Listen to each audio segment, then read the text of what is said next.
Jangan lupa like, komen, dan subscribe channel YouTube TVRI Bengkulu dan nyalakan lonceng notifikasinya.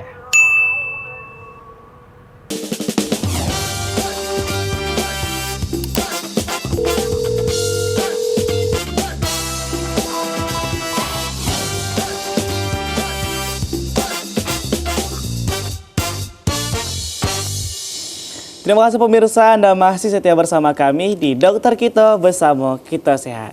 Kita masih membahas mengenai demam tifoid, masih bersama narasumber kita, Dr. Elsa Gembitasari dan juga Dr. Junia Aryani. Sebelum itu untuk pemirsa di rumah yang mau konsultasi, bisa langsung di laman Instagram kita di @tvri_bengkulu. Ingat di postingan terbaru kita di postingan Dokter Kita. Dokter sudah banyak bahas mengenai demam tifoid ini dok ya. Dan sekarang tuh lagi rame dok, masalah makanan. Kan orang paling sering itu suka dok ya, makan telur setengah mateng ataupun mentah. Katanya banyak bakteri salmonella yang bisa menyebabkan tifoid. Sebenarnya seperti apa sih dok penjelasan dari dokter Junia ini dok? Oke, untuk yang setengah matang sendiri itu tidak semua yang setengah matang itu terkontaminasi. Tapi kan kita tidak tahu tuh, tidak bisa pilih yang mana yang terkontaminasi, yang mana yang tidak. Jadi memang dianjurkan sebaiknya yang dikonsumsi itu yang matang. Begitu. Apakah ada sekarang produk-produk khusus yang dengan standarisasi khusus? Ada. Cuman kan sulit ditemukan untuk seluruh masyarakat luas ya. Jadi memang yang amannya kita hindari konsumsi yang setengah matang begitu. Tapi ada yang bilang, dok kenapa saya konsumsi setengah matang selama ini aman-aman aja? Kebetulan yang dikonsumsinya tidak ada yang terkontaminasi begitu. Apakah ada yang apes gitu ya terkontaminasi dimakan setengah matang? Ada. Jadi ya itu kemungkinan yang tidak bisa kita tebak ya dan tidak bisa kita hindari ya. Cara menghindarinya kalau ditanya jawabannya kita hindari makanan yang setengah matang. Itu dok ya, karena memang lebih baik mencegah daripada mengobati tadi. Betul. Dok, ya. Kita lanjut lagi bersama Dr. Elsa mengenai penata laksanaan dok ya. Lanjut ya. Nah, ini tadi untuk penata laksanaannya.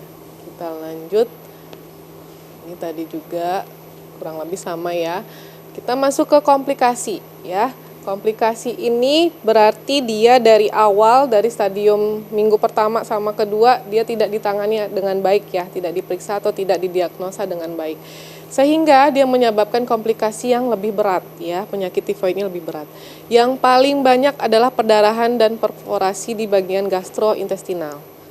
Artinya, seperti sudah disinggung juga dengan Dr. Junia, adanya perforasi atau kebocoran di saluran cerna yang mengakibatkan perdarahan. Nah, ini yang paling ditakutkan.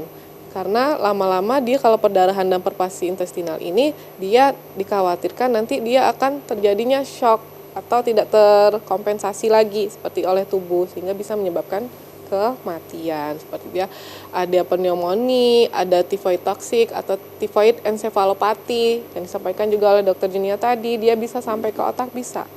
Karena bakteri di dalam tubuh kita itu kan dianya bisa berjalan, dia adalah makhluk hidup.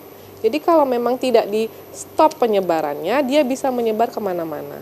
Ya, So, bakteri ini bisa berkembang biak nggak sih dok sebenarnya kalau bakteri itu? Iya, dia bisa berkembang biak dan bisa menyebar ke organ-organ lain. Itu yang ditakutkan. Makanya antibiotik itulah yang dikejar. Goalsnya dia untuk mematikan kuman atau menstop penyebarannya ke organ lain. Seperti itu ya. Oke, kita langsung masuk ke pencegahannya ya. Karena kita tahu tadi penyebabnya adalah kuman atau bakteri. Cegahnya gimana? Ya jangan sampailah kita terinfeksi oleh kumannya itu dengan menjaga PHBS, perilaku hidup bersih dan sehat. Ada mencuci tangan, sering-sering mencuci tangan. Jadi banyak ya keuntungan dalam mencuci tangan ini, banyak sekali. Karena memang tangan ini dianya itu mempunyai fungsi yang banyak dan suka iseng. Pegang ini, pegang itu. Makan seperti itu ya. Karena tidak terlihat dok ya kuman mana yang kita sentuh tadi. Kalau kelihatan ya langsung kita cuci ya gitu. Oke. Terus mencuci semua makanan, sayuran yang akan dimakan. Intinya kebersihan ya. Dan minum air yang sudah masak ya, yang memang mendidih, kalau bisa masak sendiri seperti itu ya. Menutup semua makanan yang ada di rumah ya, jangan dibiarkan terbuka seperti itu. Dan menggunakan ini jamban seperti itu ya, jamban yang sehat. Kayaknya di Kota Bengkulu udah jambannya udah baik ya, udah bagus ya, udah sendiri-sendiri jambannya ya. Terus kebersihan rumah, terus hati-hati dengan, sekali lagi hati-hati dengan makanan-makanan yang dibeli di luar. Harus diperhatikan juga kebersihannya, ya. Oke deh. Udah. Dok, nah boleh duduk dulu nih dokter Elsa. Oke. Nah, kita kan kalau apalagi pada saat COVID kemarin dok ya, teman-teman tuh banyak mungkin yang nggak cuci tangan, tapi hanya pakai antiseptik. Sebenarnya itu tuh bagus nggak sih dok? Apakah kita memang harus cuci tangan juga, tetap cuci tangan? Apakah boleh hanya dengan antiseptik saja gitu dok, disemprot gitu, dibasuh, udah bersih, itu gimana sih dok? Ini dokter Junia boleh? Oke. Kalau antiseptik sendiri, range pembunuh kumannya itu kan ada beda merek, beda kandungan alkoholnya itu beda, range bisa membunuh kuman atau bakterinya. Begitu. Apakah dia sebagian besar, kita anggaplah ini yang bagus ya antiseptiknya. Apakah sebagian besar kuman mati? Betul. Cuman kan kebanyakan antiseptik atau disinfektan itu mengandung zat yang sebenarnya tidak boleh tercampur dengan makanan. Banyak yang tidak food grade. Jadi kalau kita semprotkan makanan untuk sebelum makan, terus kita makan, akhirnya makanan kita tercemar bukan dengan bakteri lagi, bukan dengan virus lagi, tapi bisa jadi dengan kandungan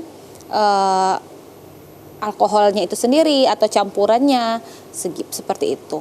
Kecuali memang yang mengeluarkan beberapa yang food grade begitu ya. Jadi itu dilihat sih masing-masing antibiotiknya.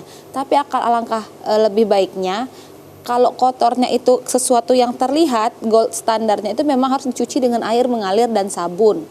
Kalau yang dengan disinfektan itu atau hand sanitizer itu untuk tangan kita posisinya bersih nih. Kita disinfektan untuk memegang kembali hal-hal juga yang sifatnya bukan makanan. Kalau untuk makan memang paling disarankan itu cuci tangan dengan air mengalir dan sabun. Terutama kalau kotorannya itu terlihat. Kalau kayak tanah gitu. Nggak mungkin habis tanah kita disinfektan, kan dia ya mati sih kumannya, cuma kan kotorannya kan masih ada. Begitu. Berarti lebih baik itu memang cuci tangan dengan air mengalir dok ya. Terutama dengan sabun dok ya.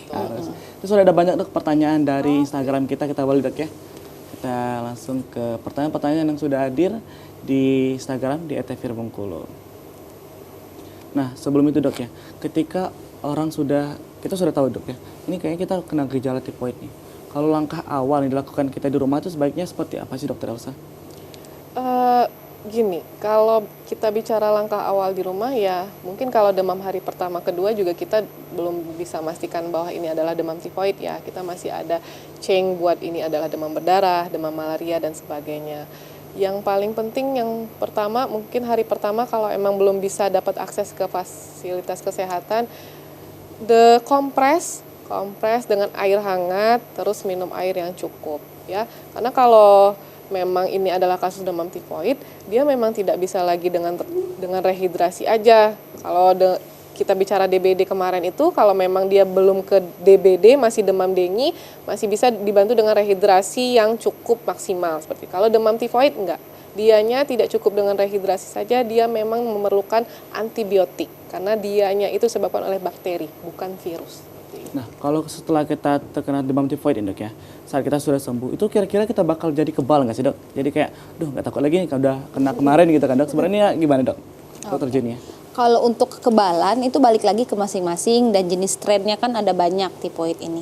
Bisa jadi Salmonella typhi, kemudian terinfeksi Salmonella paratyphi begitu.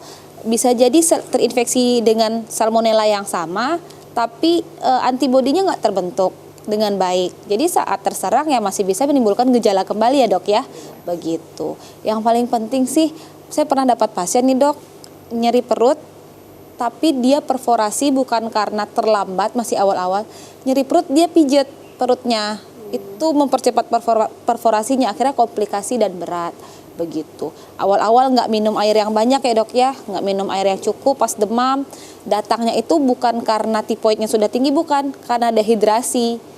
Kan nggak enak makan, nelan, minum air aja terasa pahit gitu ya, akhirnya tidak minum. Datangnya itu awalnya dengan dehidrasi dulu, setelah kita periksa ternyata memang ada tifoidnya.